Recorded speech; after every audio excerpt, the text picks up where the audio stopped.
Hey guys, it's Tom Box here, and today we're going to be talking about Magibullets. Instead of talking about how good they are, that's kind of the past now, we're going to talk about their weakness. I know the deck isn't coming out until November. If you guys are watching this in November, well, welcome to MST.TV. Let's kill this deck. I've been playing this deck for a bit now, and I realized there are severe weaknesses, and my impression with the deck right now is that a pure build isn't going to work. There's probably going to be a lot of better options, and a pure build really needs to go first to even have a chance against most of the decks out there right now.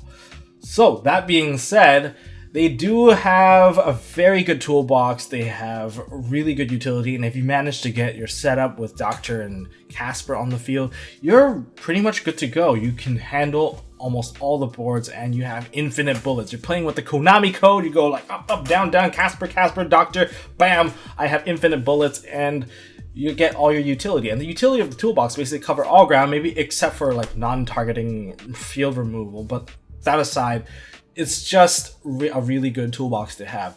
But I don't think they're tier 1 because the weaknesses that they do have is extremely crippling. The first weakness is any of the spells and traps will require a Magibullet monster to even activate. So if you draw a handful of them without a single monster, you can't even activate it regardless if you set it or not. So that's the very first weakness. You can even try to well, too bad we don't have Dust Shoot, but if your opponent opens with very few monsters, you get rid of it. That's the end of that. But of course, they do have the spells and trap to kind of prevent that from happening. Casper is, of course, one of the scariest monsters in the deck because it will always reload. He is the factory. He is the bullet factory. Now, that weakness is actually quite crippling, since if you know that they're playing Magibullets and they don't have a single monster on the field and they just set a bunch of stuff, you're pretty safe to go in and just kill him. And one thing about Magibullet players is that they don't play back row. Normally, they don't set anything because they can always activate from hand. If you guys don't know Magibullet monsters basically all have the effect where you can activate quick play spells and trap card from your hand during either player's turn, so you don't need to set them ahead of time. So they're very fast. They just basically shoot. The monsters are all guns. The spells and traps are all ammo.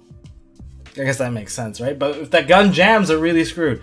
And when the gun jams, that's one of the problems. I'll get into that in a bit. And the second weakness is that everything is hard once per turn. They're very predictable. Their line of play is very linear, and you can kind of guess where they're going to go with their effects. If they're a really good player, it makes it even more so predictable because they're always going to take the best options. But aside from the best options, it just makes it so that you can use repeated effects against them. Their biggest protection, aside from the board wipe protection, is that their counter trap is also once per turn only. So even if they activated that and you have another copy of something similar, it's basically over. The turn is open and you can do whatever you want. And these two weaknesses, being able to get a free turn off your opponent in this day in Yu-Gi-Oh! Will basically kill you. So let's go into some of the cards that we are choosing to kill off this deck. The very first set of cards I'm going to recommend are all face-down flippers. So we got Book of Eclipse, Book of Moon, Fairy Tale Snow, and Quaking Mirror Force. These are all very good cards against them, and I'll explain each one. Book of Eclipse being probably the best because you're pretty much going to see multiple Magibullet monsters on the field. Or if not, you'll just see one Casper on the field, and that's okay too.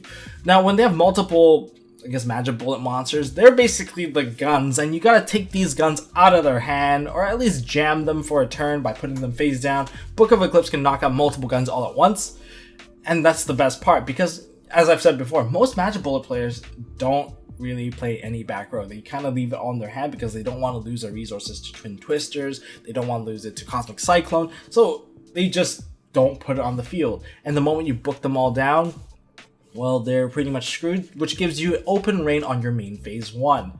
And if your main phase 1 is open and you're not worried about your effects getting negated, you're not worried about your spells and traps being stopped, not worried about your monsters getting popped, that means you have a free turn.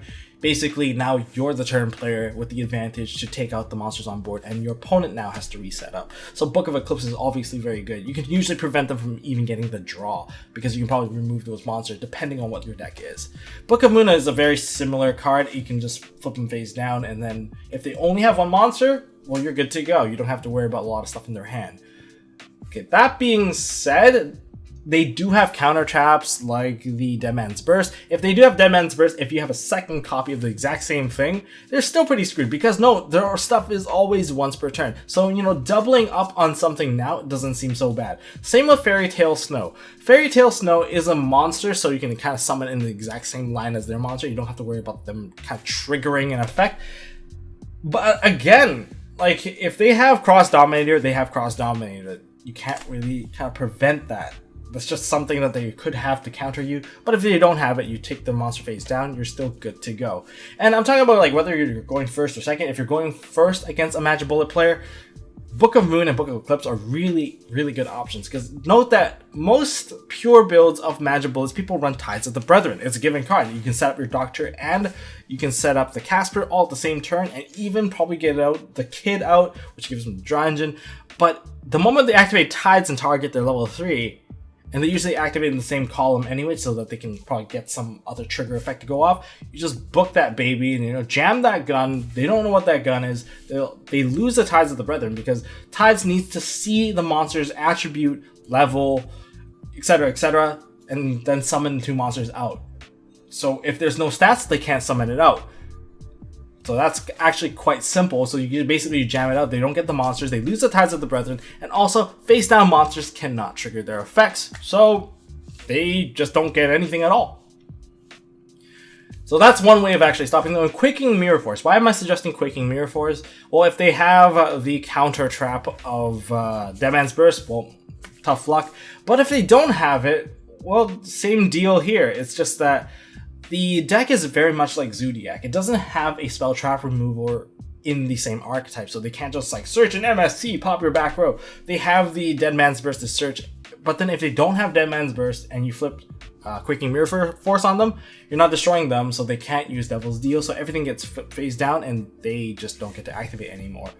And just beware when you do swing into them that they can use Cross Dominator to zero out your monster in the damage step, because you do flip them face up, and since it's still damage step, they now are active and they can actually use Cross Dominator or the other card, the double up card.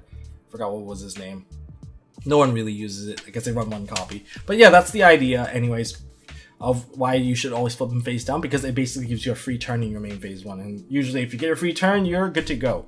The second set of cards I'm going to suggest are going to be effect negators. Now note that all their effects for the monsters anyways, they're all trigger based effects, which means they need to start a new chain, and you can also prevent them from doing anything by using Breakthrough Skill. Breakthrough Skill is a very good card. Forbidden Chalice is also a very good card. Even Effect Veiler has some level of usefulness to prevent your opponent from even setting up properly. Now that being said, Skill Drain is also an option, but if you use Skill Drain, they can still pop the Skill Drain using Desperado. Not from hand, but if they set it and then they flip it, basically they have like additional just twisters. And they can also empty out other cards. And of course they can also chain to the Skill Drain and pop it if you activate at the wrong timing. So that's something to be aware of. But if you use Chalice, Chalice is good going first or second, to be honest. If your opponent summons out a monster, they activate their card, and they search like a Desperado, so they're ready to pop your card. And the thing that you do to them is that at the very beginning of their turn, you just Chalice them. They have basically no play, and then you can just swing into the stuff. Just expect that they probably will have some sort of comeback next turn. But for the main turn, they can't do anything about it. And one way to stop your opponent from getting searches is basically they activate a card behind themselves and then use a Chalice to chain on top of that. They don't get the search, therefore they are not getting their combo piece, and they're basically stunned. So Breakthrough Skill and Chalice can basically do that. And Effect Veiler is really good at going first, especially when they go like, oh, summon this card, activate like random Toon Table of Contents, search Toon Table of Contents, expecting to get another free search, and you drop Veiler on them on the trigger, and that's it. They don't have a good turn after that. And for the one specialized counter against that deck would be Shutline. Shutline basically is the Solemn card. It's not really a Solemn card, but is a counter trap negator that does destroy something in the same column. And since it is a column based deck, they want to put it on the same column because triggering a card effect Using their own card is one thing, but getting off of yours is a bit more free. But sadly, this card isn't exactly one of those cards that they kind of want to trigger off, because it will negate and destroy their monster and kind of really hurt.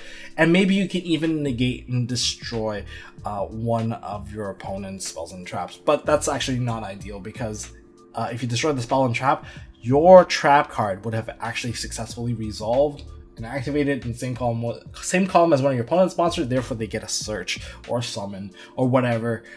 So do it to the monster activating instead, and then that will hurt them a lot.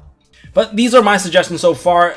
If you guys have other ways of killing off the Magibullets, jamming their guns, screwing them over, you know, this is a no-gun world where Yu-Gi-Oh! We're supposed to duke it out with monsters. And the next thing you know, we're wearing pieces of armor like Joey's duel against that whatever thing. If you guys even watched that season of Yu-Gi-Oh! You know, wearing pieces of armor, punching each other out for life point damage. That's not Yu-Gi-Oh! Well, it could be. But anyways, if you guys enjoyed this video, please leave a thumbs up. If you guys want to see more stuff from MST.TV, like our previous live duel that you guys also enjoyed. Hopefully you guys enjoyed the new layout. Man, I really enjoyed the layout. Here's a little quick snap. Please hit the subscribe button. We got more of that stuff coming, and you know, as long as we do more featured matches, maybe I get a co-commentator. You know, lots of stuff going on. And of course, thank you to my Patreons. You guys, of course, will be in the end credits. And also, if you guys have something to add to this list of cards, leave it down in the comment section below, because I would love to hear your thoughts. This is a giant conversation. We want to see what we have to share. And as always, don't forget to hold on to your MST.TV. Hey guys, thanks for watching. If you like this video, please drop us a like so we know we are doing a good job. And you can also subscribe to MST.TV for more fantastic videos by clicking on the button on the left. Don't forget to check out our partners at Imperium Duelist. They make really high quality mats, including some of my own limited edition release stuff. And if you want to check out one of our past videos, click here on the right. As always, don't forget to hold on to your MST.TV, and I'll see you next time.